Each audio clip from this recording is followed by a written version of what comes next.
Hi friends, இன்றைக்கி நம்ம கீரி முட்டை பண்ண போகிறோம். இந்த கீரி முட்டை வந்து ரச சாதம், தயிர் சாதத்துக்கு ரொம்ப நல்லாயிருக்கும்.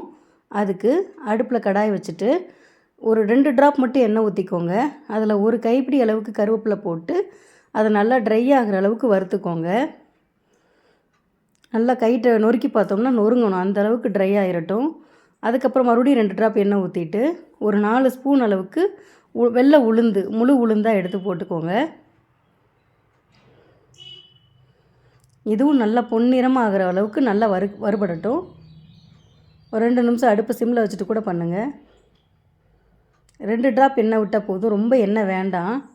இதிலேயே நம்ம வத்தல் சேர்த்து லேசாக வடச்சட்டியில் போட்டே வறுத்துக்கலாம். இதை ஒரு மிக்ஸி ஜாரில் மாற்றிக்கலாம். கருவேப்பிலை, வத்தல், உளுந்தம்பருப்பு, மஞ்சப்பொடி, உப்பு போட்டுக்கலாம். ரொம்ப கம்மியாக உப்பு சேர்த்துக்கோங்க. இதையும் சேர்த்துட்டு மிக்சியில் அரைச்சிட்டு வந்துக்கலாம். இந்த மசாலா தான் இப்போ நம்ம இதில் சேர்க்க போகிறோம். இது ஒரு ஓரமாக இருக்கட்டும். இப்போ வேக வச்ச முட்டை 4 முட்டை எடுத்திருக்கேன். இந்த முட்டையை வந்து ப்ளஸ் போட்டு 2ஆக கீறிக்கலாம். இந்த பக்கமும் அந்த பக்கமுமா கீறிக்கோங்க.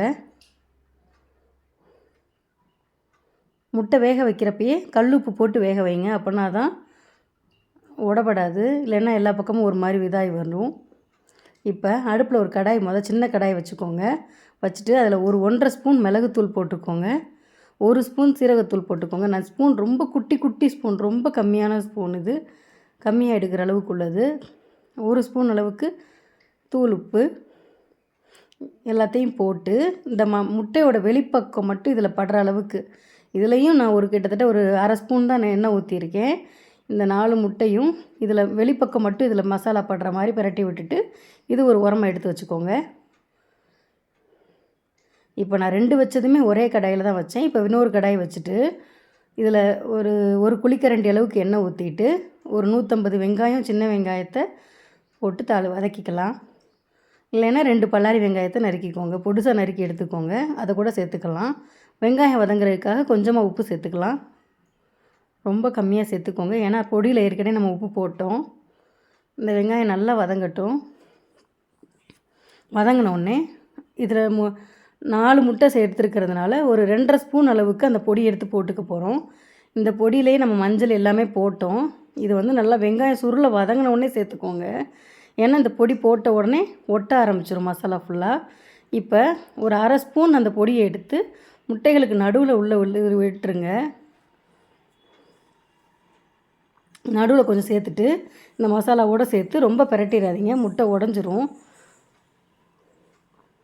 லேசாக மட்டும் பிரட்டி விட்டுக்கோங்க. சூடு மட்டும் படுற அளவுக்கு, அந்த மசாலாவோட சூடு படுற அளவுக்கு பிரட்டி மட்டும் விட்டுக்கோங்க. இது ட்ரையாக தான் இருக்கும். உளுந்தம்பருப்போட அந்த நெருப்பு வந்து வாயில் படுறப்போ ரொம்ப நல்லாயிருக்கும். நீங்கள் இதை ஒரு தடவை ட்ரை பண்ணி பார்த்துட்டு எப்படி இருக்குன்னு எனக்கு கமெண்ட் பண்ணுங்கள். இதில் இப்போ முடிச்சாச்சு. கொஞ்சோண்டு பொடியாக நறுக்குன்னா மல்லி இலையை கொஞ்சம் சேர்த்துக்கலாம்.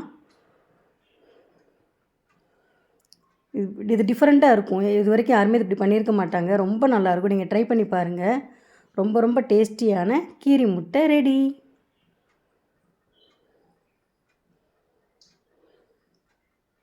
தேங்க்யூ.